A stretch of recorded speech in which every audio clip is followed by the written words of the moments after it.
Hello. Hi. I'm here today to discuss what's going on in the world today. And I've got some music to put up to upload to say that this is how I feel about everything. I do not understand how they or the country at large can be so disparaging to the president that we now have. To me, it is disgusting. It is, it is poor. It is terrible. But people who say that they are senators and whatever they are, and they won't vote, they are people like we are. To say that rich people are more important than everybody else or people in the middle who actually work to help keep the country where it is wrong. Who are these people who say that it's better to have a rich man trickle down money?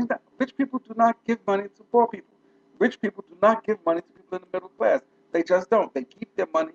They buy their yachts. They buy these islands. They buy things for other rich people to have and keep.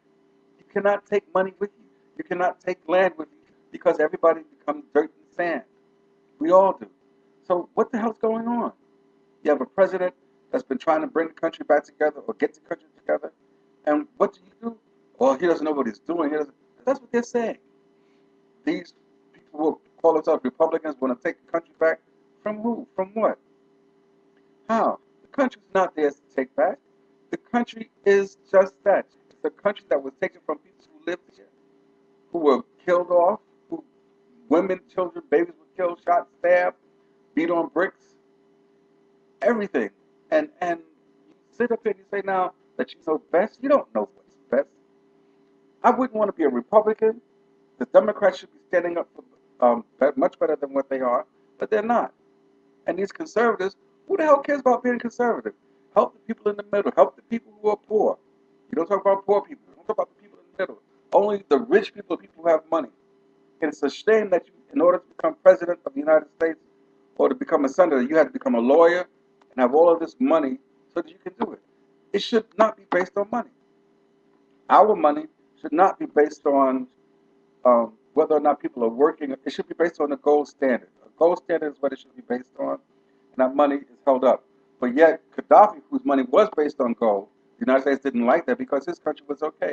The people in there were prospering. So now he's dead, and they're saying that his country's going to be better off. It's not. If the people get up in his country and say, okay, we're going to do this way, okay, yes. But you don't hear that. And the United States is the same thing. If we all got together right now and revolted, we'd be wrong. We'd be these types of people.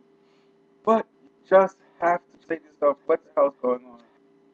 And you have to listen. The senators aren't listening to anyone who does not have a couple of $1 million or 18 houses or an oil president company. They're not. We should be looking out for other ways of getting the society together. In other words, green jobs. Okay, green jobs are green jobs, but there should be something.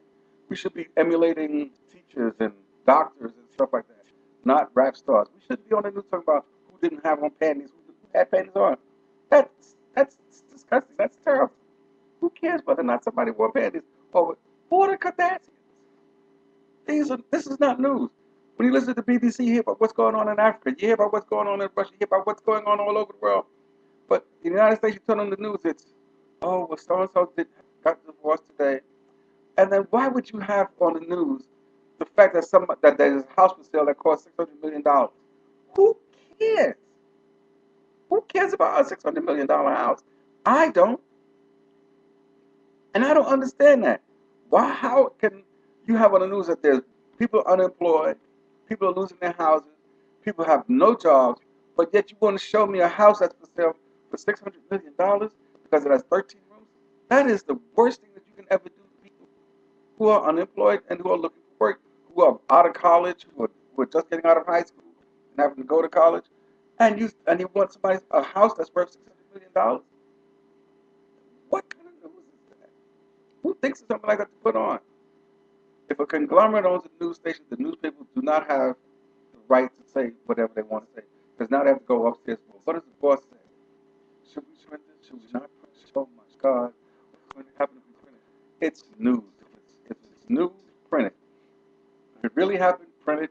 And then that's it. And take the heat. So what? A long time ago, you printed everything. Now you don't print anything. You print garbage. You put garbage out there on the news. The newscasters, and everybody, the newscasters have nowhere to really put out really good news. You people need to get this thing together. And it needs to be done now, not tomorrow, not the next day. So that's my piece. That's what I feel should be that we should be addressing here in the United States, here where I live at. We should be addressing it, not saying, well, he shouldn't be doing this. He's president. He is the president of the country. Barack Obama is the president. He's Mr. President, Mr. Obama, or whatever. Not Obama, but Obama, Obamacare. Everybody should have health care. Health care should be free. Everybody should have a right to health care. Health care is a right. You just can't say because a person doesn't get sick or he gets sick that now he can't get health care. What kind of nonsense is that? And we're not number one in health care. We're like 35 or 36. And infant mortality, we're like 58. So if we're supposed to be the best country, why are we 58? Why are we 35 in healthcare? There are other countries that who's the first country? Go look and see who the first country is in healthcare. And see who the second country is in infant mortality. And it's not us.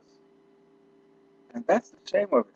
We're making all of these meds and medications to give ourselves and to give our friends, and yet here in the United States, you're charged 6 or 7. You go to Cuba, the same medicine we get up here for $30, $40 costs $10 in Cuba. $1.78 for Proventil. Think about that. $1.78 or even 75 cents. But here in the United States, here where I live at, it's $3, $4. It makes no sense. It just doesn't. So my thing is, let's get together. Let's support the President, Mr. Obama, Barack Obama, whatever you want to say, and really support it. Get behind it. Tell these people to stop saying that he doesn't know what he's doing. He does know what he's doing. But you won't let him do what he's supposed to do. You won't let him. I've heard people say, "Oh, well, he should be out of there." It was wrong. What you did to this president has been wrong ever since. That's my piece. And listen, here's my music coming up. I'm going to give you some nice pieces, a little bit of everything. But this is my political comment for you to do. For those of you out there who listen and want to listen. And once in a while, I'll be back to talk again. Okay?